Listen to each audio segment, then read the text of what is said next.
Vivian Crest did not come herself for just anyone. She came with a legal team, a printed offer, and 72 hours, 35% below market. The house belonged to a contract laborer. It should have been simple. Garrett Shaw read it in his doorway with his work boots still on. He folded it once and handed it back. Mr. Shaw. Her voice carried the patience of someone who had already decided. I came myself. You should understand what that means. He looked at her, not past her. At her long enough that the attorney beside him shifted his weight. Then he stepped inside and closed the door. Softly. She thought he had nothing left to play. She didn't know what Elena Shaw had put in that contract. The alarm went off at 5:45, and Garrett was already in the kitchen. He scrambled eggs while Lily's feet hit the floor upstairs. The familiar thud and shuffle that meant she'd slept well. She came down, still pulling her hair into a ponytail, sat at the table, and ate without complaint. He packed her lunch while she finished. A sandwich, an apple, a small bag of crackers she'd eat first and not tell him about. That was the routine, and he left space in it for the things that didn't need to be said. Mrs. Donnelly says we're doing a science fair, Lily said. What's your topic? I don't know yet, she chewed. Can it be about Bridges? Bridges' work. He nodded like that was settled and drank her orange juice. He dropped her at school by 7:15, then drove the 20 minutes out to a residential job in the Harwick subdivision, a family who'd hired him to pour a new concrete apron and fix a drainage issue along the foundation. He worked without a crew most mornings, which suited him. He knew what needed doing, and he did it without narrating the process. His employer, a contractor named Bev Stokes, ran 2 or 3 jobs at a time and was decent enough. She called him Shaw. Her foreman called him Buddy. Neither of them knew he'd spent 9 years at Meridian Infrastructure evaluating load-bearing conditions for municipal projects across 6 states, reviewing soil profiles and utility corridor specifications that carried the weight of city blocks above them. Neither of them had reason to ask, and Garrett had never offered it. He'd left Meridian 18 months after Elena died. Not immediately he'd tried to stay, because staying felt like the responsible thing, the thing she would have wanted. But the work had changed for him in a way he couldn't reverse. He understood the physics of load and failure too well. He knew what conditions preceded collapse. He couldn't stop seeing it everywhere. And eventually he couldn't make himself care about the specifications the way they needed to be cared about. So he left, quietly, and found work that let him use his hands without asking anything of him beyond precision and effort. The house on Perrin Street had been Elena's choice. She'd found it before they were married, put down earnest money with her own savings, and walked him through it on a Saturday morning in October, pointing at walls she wanted to move and windows she wanted to add. He'd looked at the foundation, the roof pitch, the grade of the backyard, and told her it was sound. She'd laughed at him for that. She'd said, I already know it's sound. I'm asking if it's ours. It was theirs. He'd repaired it incrementally over the years, repointed the chimney, replaced the porch boards, reframed a doorway that had settled wrong. The work was always done correctly, with materials chosen for longevity over cost. Anyone in the construction industry who looked closely would have noticed that the decisions throughout the house reflected a level of structural understanding that went well beyond what you'd expect from a man who listed his occupation as independent contractor. Nobody looked that closely. On his way home from the Harwick job one evening, he stopped at his neighbor Ruth Calloway's house to fix a rotting porch step she'd mentioned twice in passing. She brought him sweet tea and sat in her chair while he worked. And she talked the way older women talk when they've decided someone needs company, whether or not they've asked for it. You hear about the Mendez family, she said. It wasn't a question. Signed last week. Everybody's signing. She looked down the street. Lot of money they're offering. It's not about the money. She was quiet for a moment. I know that. I knew your wife before I knew you. She picked that house on purpose. She told me about it once. Said she'd read the whole contract herself, every page. Ruth set down her glass, said she'd put something in it she wanted to last. He drove home. After Lily was asleep, he went to the closet shelf and brought down a box Elena had labeled in her handwriting Property Legal. Inside, under the insurance documents and the original deed, was a secondary agreement, an addendum, 3 pages, notarized, signed in November of 2018. 6 months before she died. He read it again, though he'd read it before. Then he picked up his phone and called a number he hadn't called in 2 years. "Daniel," he said when it picked up, "I need you to look at something." On the 14th floor of the Crest Development Building, Marcus Hale spread the site map across the conference table like a man laying down winning cards. He was 51, lean, and moved with the particular confidence of someone who had never been wrong in front of the right people, or at least had never been caught being wrong. 13 of 14 parcels signed, he said. "We close on 11 next week. The remaining 2 are ahead of schedule on negotiation." Vivian stood at the window with her coffee. The city below was bright and organized from up here. She'd spent 6 years making it look that way from wherever she stood. "The Shaw parcel," she said. "Corner of Perrin and Aldgate." Marcus tapped the map. "Not the largest lot, but it's the connection point for the underground utility corridor. Drainage, fiber, electrical conduit, all of it routes through that corner. Without it, we redesign from scratch. 6 months minimum. 11 million in redesign and delay costs." He refused the initial offer. He didn't engage with it. There's a difference. People who refuse negotiate, people who don't engage, need a different kind of pressure. Marcus leaned back. "I'll have an in-person delivery. Make it clear this isn't a conversation anymore." "I'll come," Vivian said. Marcus blinked. "You don't need to. I want him to understand the situation directly." She turned from the window. "Send me the parcel file." Across the table, Claire Moss had the property file open in front of her. She was 31, 2 years into her role as junior counsel. And she read documents the way she'd been trained to all the way through, including the attachments. She had reached a section near the back of the file. The header read Addendum C Secondary Use Restriction. The language was specific, the notary stamp was clear, and the date was November 2018. She looked up at the meeting. Marcus was summarizing the timeline slide. "Marcus," she said. "Claire, we're moving." She looked back down at the page. Then, without announcing it, she photographed it with her phone under the table. She closed the file. That evening, she sat alone at her desk, after the office emptied, and opened the photograph on her screen. She read the addendum a second time. She wrote a single line on a notepad. Then she looked at that line for a long time, thinking about what it would mean to say something, and what it would mean not to. She didn't send it to anyone. Not that night. 72 hours after the first visit, Garrett was still there.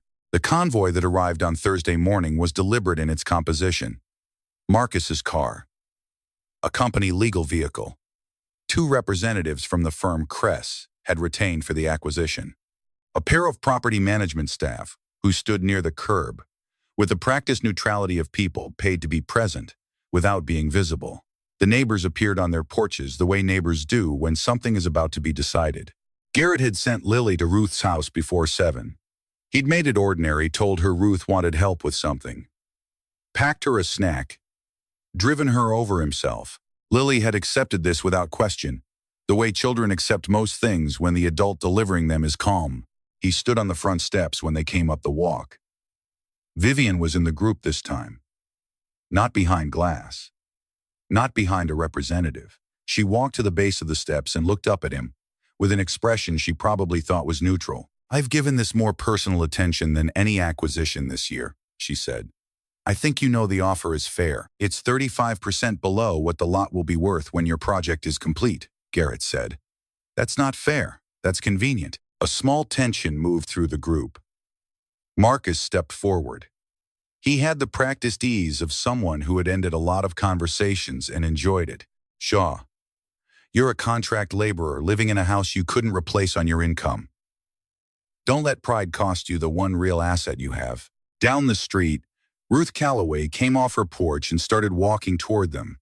One of the legal representatives moved toward her, not aggressive, but sufficient. She stopped at the property boundary and stood with her arms crossed. The representative returned to the group. Garrett reached into the inside pocket of his jacket and removed an envelope. He descended the 2 steps to the walk and extended it toward the outside legal counsel, not Marcus, not Vivian. The attorney took it, examined the sealed flap, opened it, and read. His expression didn't collapse. It went still. "What is it?" Marcus said. The attorney kept his eyes on the paper. His voice was carefully even. "A formal request for disclosure review of Addendum C in the original purchase agreement for this parcel. Dated November 2018, he's citing a secondary restriction clause and requesting written confirmation of how it was addressed in the acquisition title review." A beat of silence that lasted just long enough. Marcus's jaw tightened. He had it under control in under 2 seconds, but Garrett had been watching for it, and he saw it.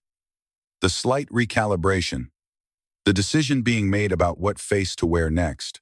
"Handle it," Vivian said to the attorney. Her tone was businesslike. The inconvenience of a procedural objection being routed to the appropriate person. She turned and walked back toward the cars. Marcus followed, but before he reached the curb, he peeled off to the left and made a call. His back was to the group. His shoulders were close together. His voice didn't carry. Ruth caught Garrett's eye across the distance. She raised her eyebrows. He gave a small shake of his head. "Not yet." The legal convoy left within 10 minutes. Garrett went back inside. He poured a glass of water and stood at the kitchen counter and drank it. The house was quiet around him.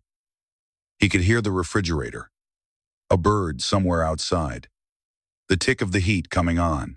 He set down the glass and went back to work. The Caldwell Corridor project had contracted 3 subcontracting firms for different phases of the work, and one of them had hired Garrett through a contact who knew him as a reliable hand and asked no questions beyond whether he could show up on time and follow direction. He signed in at the gate the first Monday as general labor, was assigned to site prep on the eastern section, and spent the day doing what the site required, without distinguishing himself in any direction. He learned the layout of the project quickly. He'd spent 9 years reading construction sites, the way some people read rooms, absorbing the information passively, filing it without effort. By the end of the first day, he understood the scope of what was being built, the sequence of the work, and the places where the work was proceeding on assumptions that the ground beneath them might not support. The second morning, he was assigned near the mobile office, and Owen Tate came out with a rolled set of drawings and spread them on the hood of a pickup to review the day's work. Owen was 52, a site engineer who'd been doing this since before the GPS units they now use to mark grades had existed. He talked to his drawings. He had conversations with them. He found it clarifying. Garrett was stacking form boards nearby. He looked at the sheet from where he stood. He looked for a while, without moving toward it. Then he picked up his notebook. Owen noticed. "Something bothering you?" "The drainage grade on the B7 section." Garrett pointed without touching the drawing. "That soil profile they've noted, it's not accurate for this part of Caldwell. There's a clay lens running about 4 feet down along this corridor. Heavy frost cycles compress it progressively. The corrugated pipe will shear at the joints within 2 or 3 winters." Owen stared at him. "ASCE 7-16 addresses regional soil variability requirements," Garrett said. "They've applied a standard Eastern Virginia profile. This section of Caldwell runs over a different geological substrate. The Meridian Survey from 2016 flagged it." The silence stretched. "Who are you?" Owen said. "Someone who knows this ground." Owen looked at the drawing for a long time. Then he capped his pen. "Come with me." He ordered 3 soil borings along the B7 run the following morning, citing internal review concerns. The borings came back in 48 hours. The clay lens was there, continuous, at 3 feet 10 inches exactly as Garrett had described. The 3-day halt on that section landed in Marcus Hale's inbox as a flag delay. He called Owen directly and demanded the engineering basis for the stoppage. Owen gave him the boring data. Marcus demanded to know who had identified the discrepancy. Owen said it had come out of a review of the original survey materials. This was technically accurate. Vivian arrived at the site on Thursday afternoon. She walked the eastern section with Owen while the crew worked. She asked questions about sequencing and timeline and listened to the answers with the focus of someone who understood that she was getting a managed version of the information and was trying to work through it toward the real version. "Who caught the drainage issue?" she asked. When they'd reached the B7 boundary markers, Owen was quiet for a beat. He looked toward where Garrett was working 20 yards away, resetting form stakes with a mallet, his back to them. "Someone who knows this site better than anyone in our design office," Owen said. Vivian followed his gaze. She saw a man in a canvas jacket driving a stake into compacted earth. Nothing about him announced itself. She looked at Owen. Owen looked at the ground. She didn't ask again. But as she walked back to her car, she glanced twice more toward the eastern section. And the second time Garrett had turned and was looking at something in his notebook, and she had one moment of looking at his face before he moved on. She got in the car. Something had been registered. She didn't yet know what to do with it. Daniel Park flew in from Philadelphia on a Wednesday and met Garrett at a diner 2 miles from the house.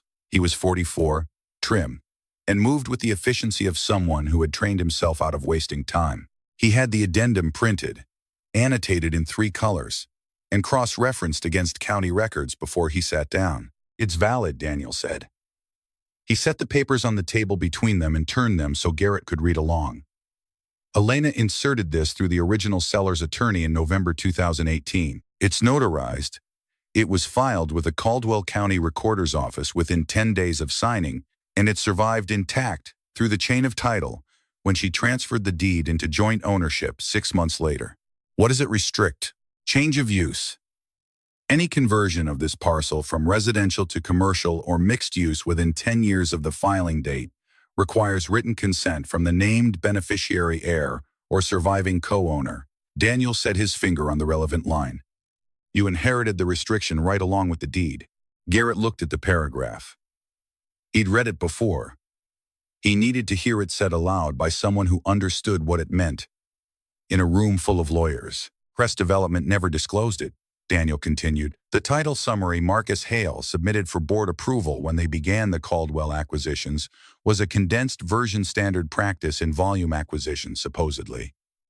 Addendum C wasn't included, which means either their due diligence was genuinely inadequate, or someone on their team identified it and chose not to surface it." "Hale," Garrett said. "He ran the title review internally rather than through outside counsel. That's unusual at this transaction size. It cuts the number of eyes on the documents." Garrett looked out the window at the parking lot. A woman was loading groceries into a minivan with a child in the cart. "There's more," Daniel said. He opened his laptop and turned the screen. "I've been reviewing the Series B offering documents Crest filed in January. The asset schedule submitted to investors." He scrolled to a highlighted section. "Your parcel is listed, property address, lot dimensions, current estimated value, all included as part of the collateral pool." Garrett looked at the screen. "The deed was never transferred," Daniel said. "The title is still in your name." "Garrett, they submitted land they don't legally own as collateral to secure $8 million from 3 investment partners. If that was intentional, it's securities fraud. If it was negligence, it's still a material misrepresentation that will matter a great deal to those investors when they find out." The diner was warm. Someone at the counter was eating pie. "Does Vivian Crest know?" Garrett said. Daniel looked at him carefully. "I don't believe so. The Series B was handled almost entirely through Marcus. Her signature is on the final filing, but the underlying asset schedule that was his department." He paused. "That said, once litigation starts, that distinction becomes very difficult to maintain. She could be named regardless of what she knew." Garrett was quiet.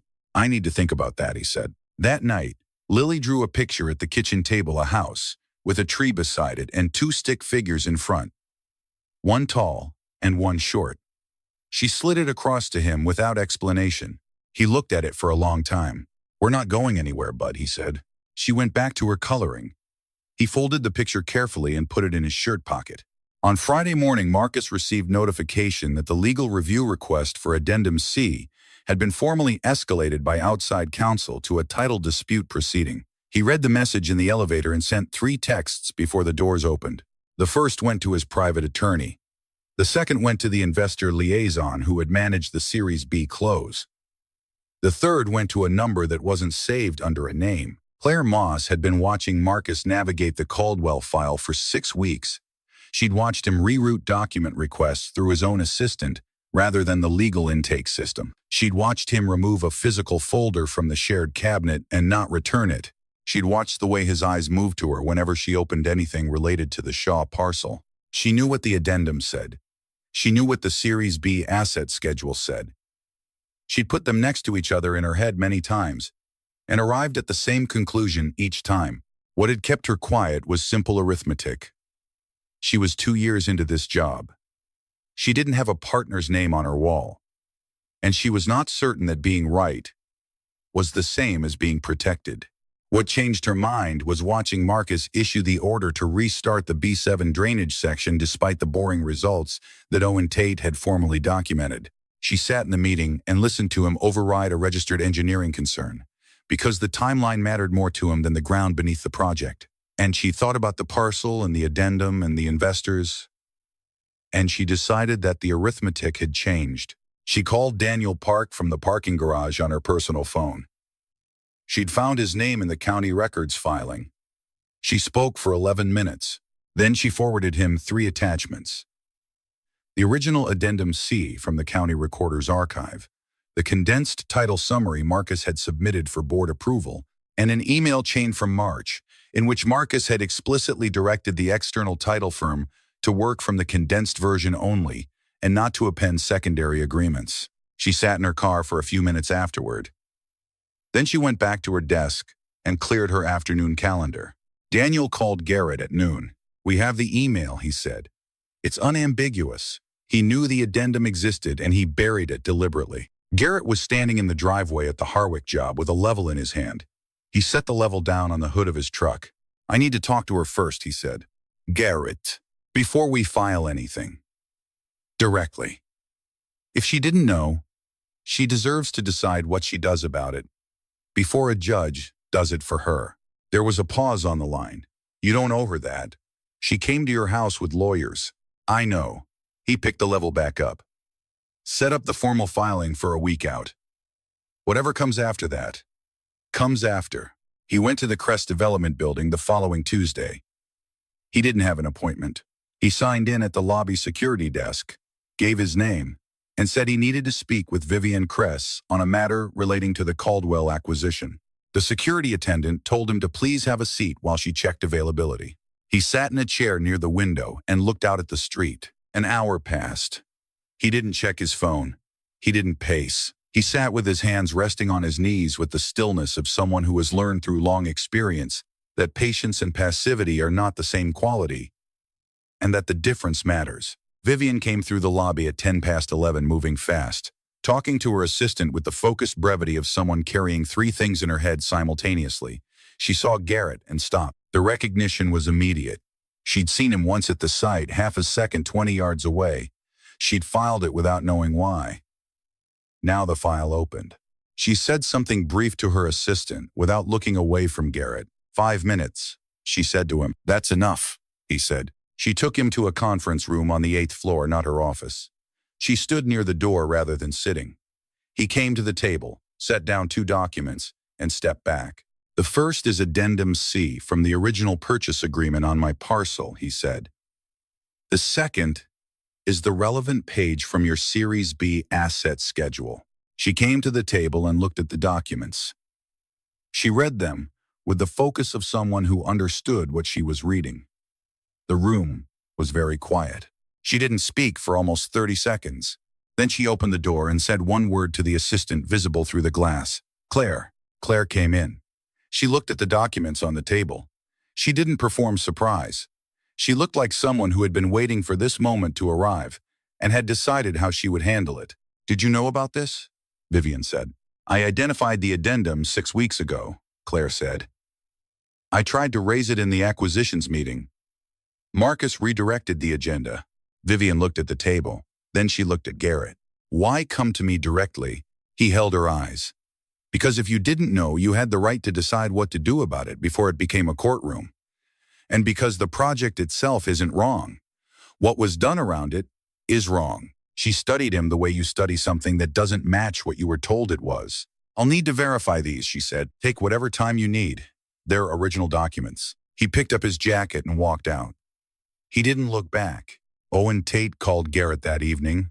while he was washing the dinner dishes. Hale sent a directive this afternoon, Owen said. Restart the B7 drainage work. Proceed on approved design, his words. Disregard the boring results as non-material variation. Garrett turned off the faucet. When does work start? Tomorrow morning, 7 o'clock. Unless someone stops it, can you get a work stoppage order through the city engineer's office tonight? Based on the boring data and a formal safety concern filing. Owen was quiet. If I submit the documentation myself, as the engineer of record on site, yes. The city can issue a hold within 24 hours. But Garrett, this is going to blow everything wide open. Hale will know exactly where it came from. The pipe was going to fail anyway, Owen. We're just deciding when it happens and who gets hurt. A long pause. All right, Owen said. Tonight, Garrett dried his hands and stood at the kitchen window. Outside, the street was empty. The Mendez house 2 lots down had a for sale sign in front of it. Now new owners coming, people who didn't know the neighborhood yet. He thought about Elena reading that addendum at the kitchen table, leaning over it with her pen, making sure every line said exactly what she intended. She'd always read everything twice. Garrett and Daniel arrived at the Caldwell site at 6:50 the following morning. The work stoppage order from the city engineer's office was valid, signed, and current. Owen met them at the gate with his sight binder under one arm and walked them through without ceremony. The crew arrived at 7.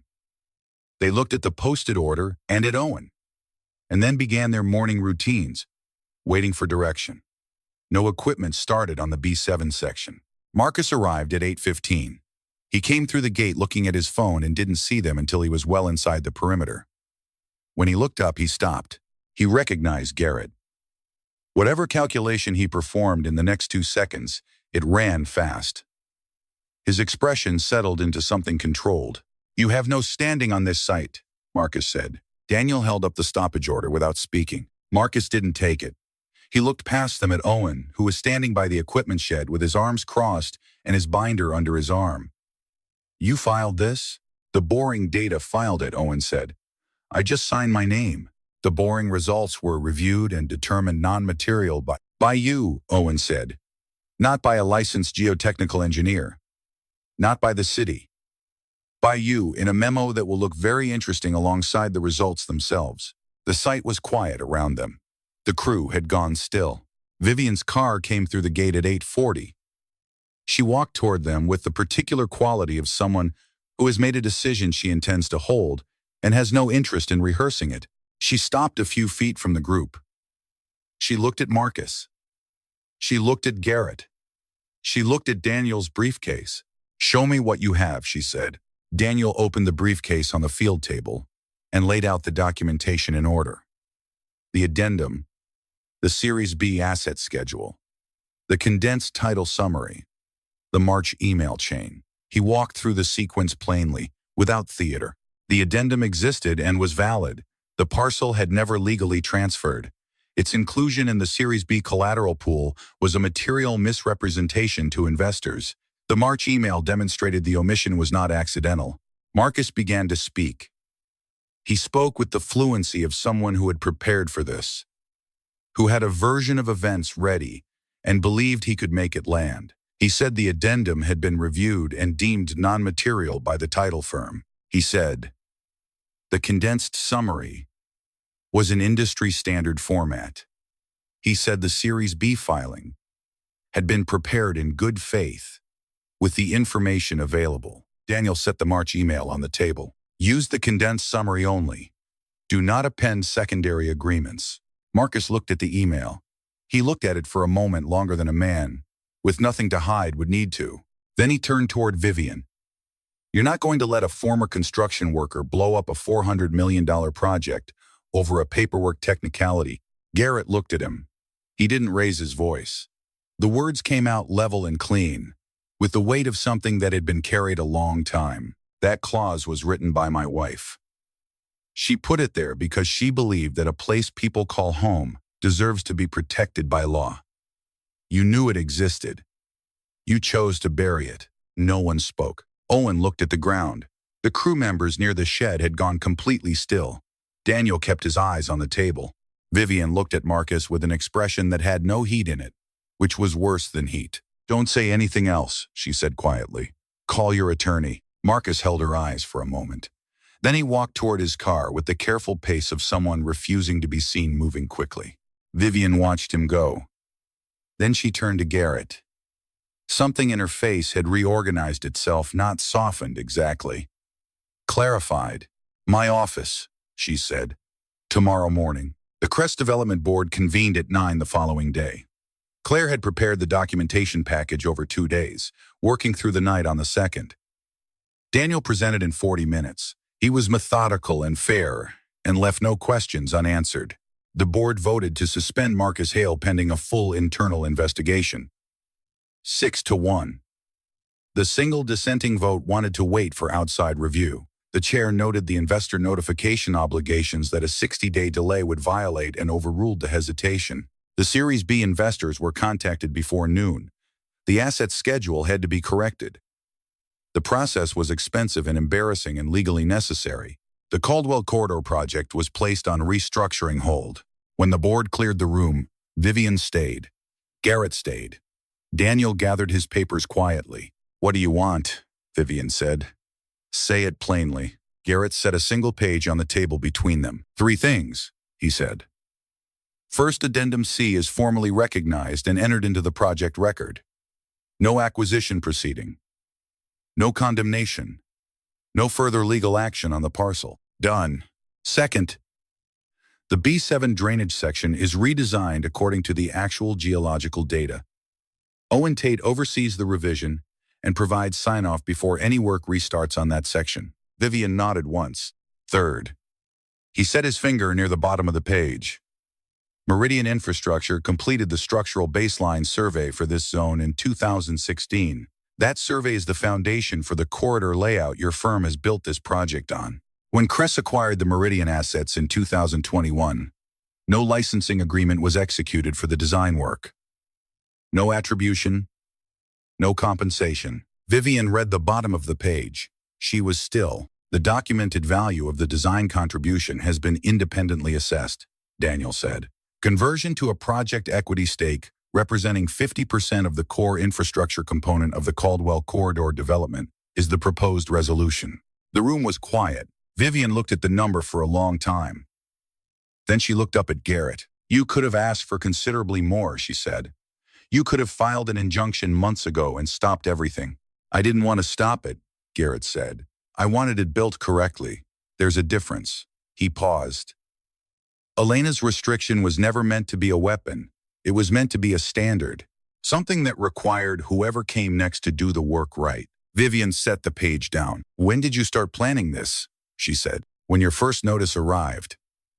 But I didn't move on it until you came to my door yourself. What did that change? It told me you were someone who paid attention. People who pay attention can eventually be reasoned with." He let that settle. "It just sometimes takes a while." She looked at him.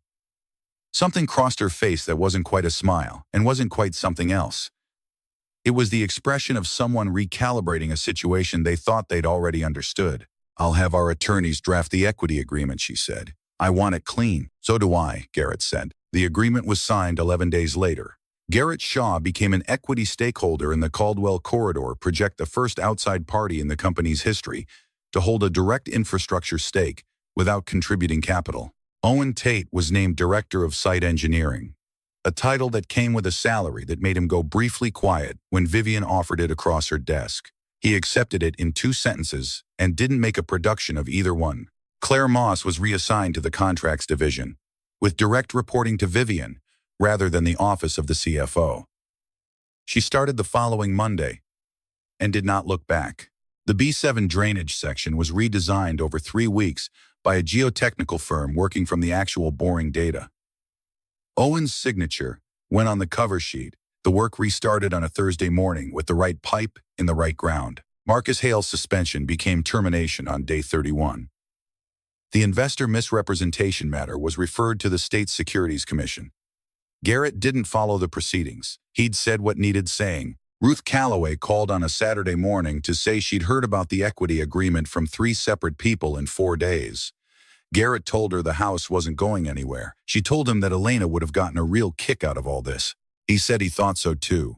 Lily's science fair project on suspension bridge load distribution won second place.